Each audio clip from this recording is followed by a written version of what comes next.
Look up at the sky tonight. You know what those are? Scattered points of light at different distances, burning balls of plasma, some of them larger than anything the human mind can comfortably imagine.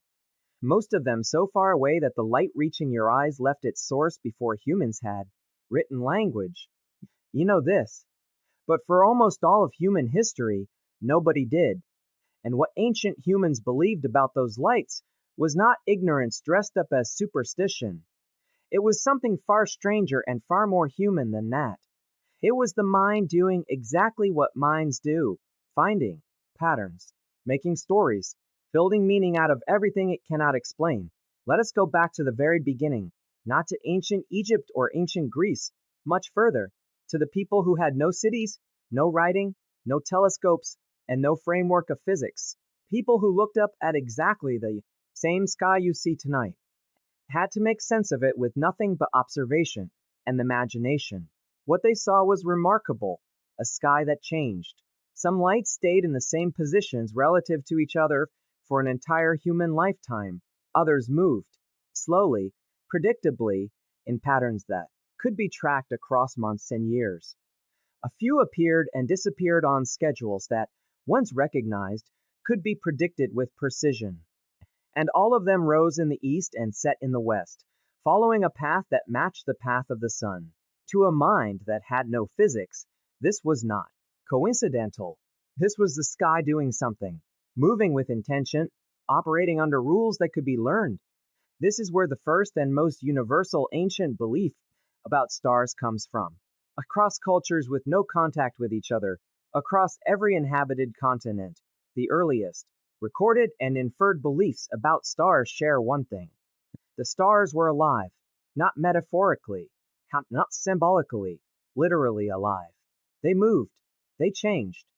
They appeared and disappeared on schedules. They responded to the seasons. In a world where everything that moved was either alive or driven by something alive, the stars were the most obvious living things in existence. Larger than any animal, higher than any mountain, older than any elder anyone had ever known, and watching, always watching. The belief that stars are eyes looking down appears independently in cultures across sub-Saharan Africa, across indigenous Australia, across the Americas, across the Arctic. Not because these cultures communicated, because the observation that stars look like eyes, combined with the observation that they move and respond to patterns, produces a specific and logical conclusion. Something is looking at us, from up there, always. In many traditions, the stars were not just eyes, they were the eyes of the dead. The idea that people who die become stars is one of the most widely distributed beliefs in human history. It appears in ancient Mesopotamia, in ancient Egypt, where pharaohs were believed to ascend to the stars after death, in indigenous North American traditions, in Aenean cosmologies, in Polynesian navigation traditions, in Aboriginal Australian stories that are among the oldest continuously maintained narratives on Earth. The logic behind this belief is not arbitrary. It is built on several consistent observations. Stars are permanent. They return every night. They do not age or change across a human lifetime. If someone you loved has died, and you need to place them somewhere that is permanent and visible and above the chaos of the earth, the stars are the most logical destination available. And once you accept that the dead become stars, the sky becomes a map of everyone who came before you. Your grandmother is up there. The great hunter who died before you were born is up there. The ancestors of your ancestors are up there. The sky stops being empty and becomes the most populated place in the world. But ancient star beliefs were not only about the dead. They were also practical in ways that modern people rarely appreciate. Navigation, agriculture, timekeeping, the prediction of floods and droughts, the scheduling of ceremonies and hunts. All of these depended on the stars. And in a world without calendars or clocks, or any other timekeeping technology, the stars were the only reliable clock that existed. The heliacal rising of certain stars, the moment they first become visible above the horizon just before sunrise, mark seasons with extraordinary precision.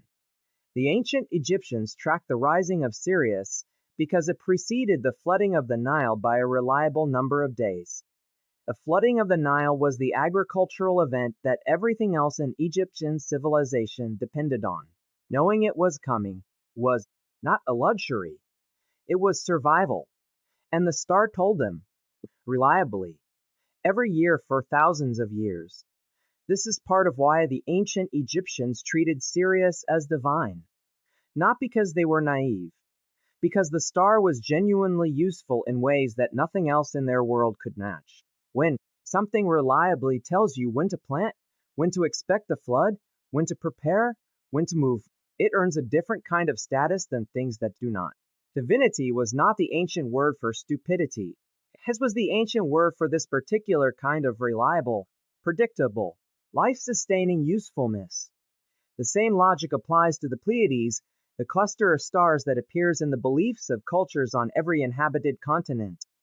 The Pleiades appeared in ancient Greek navigation, in Maori timekeeping, in the ceremonies of many indigenous North American nations, in Amian agricultural calendars. The reason is simple. The visibility of the Pleiades marked agricultural events, with enough precision to base an entire year of farming decisions on.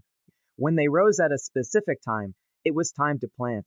When they set, it was time to harvest. When they disappeared from the sky entirely, the resting season had begun. The Pleiades were not just lights. They were the agricultural calendar made visible, built into the sky for anyone who learned to read it. This is one of the most important things to understand about ancient astronomical knowledge. It was not separate from practical life. It was the foundation of practical life. The ability to read the sky was not mystical. It was technical. It was the technology of survival before writing existed to store information. The sky was the book, and learning to read it was the most important education a person could receive. But alongside this precise, practical knowledge, ancient humans also built something else into the stars: narrative. The constellations are the oldest literature on Earth, not because ancient people could not see that stars were just points of light, but because grouping points of light into recognizable shapes and attaching stories to those shapes was the most effective way to remember the sky and transmit that memory to the next generation. A pattern of stars is nearly impossible to describe in words alone. But if you say, "Do you see the hunter with his belt and his club raising his arm toward the bull?"